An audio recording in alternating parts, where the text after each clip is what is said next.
Today we are going to be learning about Federalists and Anti-Federalists. Right you are, Ted. Two key factions that acted as gateways to the political parties today and shaped our country's foundation. In order for us to get a better explanation of this concept, we brought in two real Anti-Federalists and Federalists. Unfortunately, they were busy. So we grabbed their wives. Yes, we did. Mrs. Bethel Hamilton, wife of Anti-Federalist Alexander Hamilton. And Mrs. Gertrude Henry, wife of Anti-Federalist Patrick Henry. Thank you both for coming to our little conference. Anything to support the views of my husband. Now, ladies, let's start with the basics. Where do you think the power should lie within the government? Well, my husband thinks the power should lie within the states. I see. And what supporting argument can you offer our viewers for further explanation of that opinion? Well, my husband says so.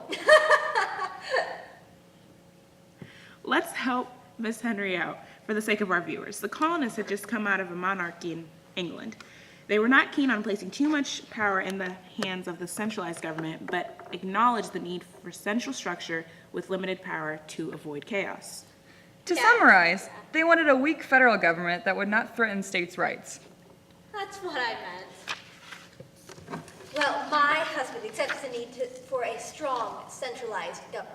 And what support, if any, do you have for the viewers' understanding? Well, my husband, Again, it looks like we should step in for a moment.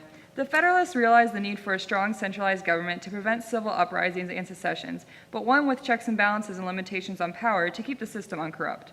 Most Federalists are wealthy merchants, members of the upper class, while most Anti-Federalists consisted of working-class citizens. Indeed. Now on the next question.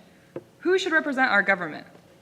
The government should be represented by the people who understand our struggle and our opinions. No. The government should be represented by individuals who understand and have a long-term perspective. I think my husband calls them elites. All right, here's a singer. What's your opinion on the Constitution?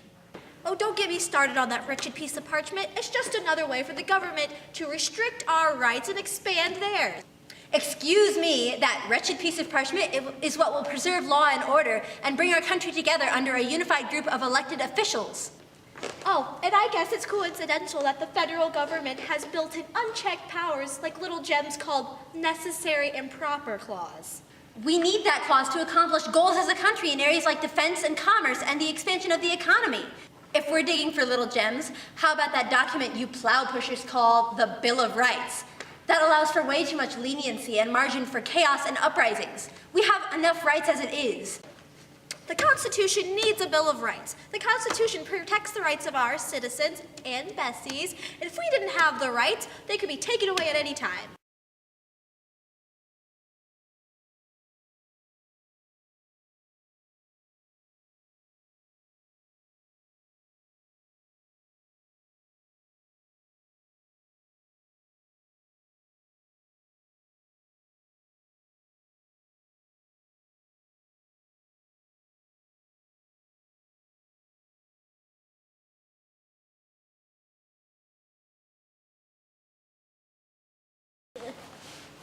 Can we all just appreciate Kayla's on the cow? Narnia. This is fun. Okay.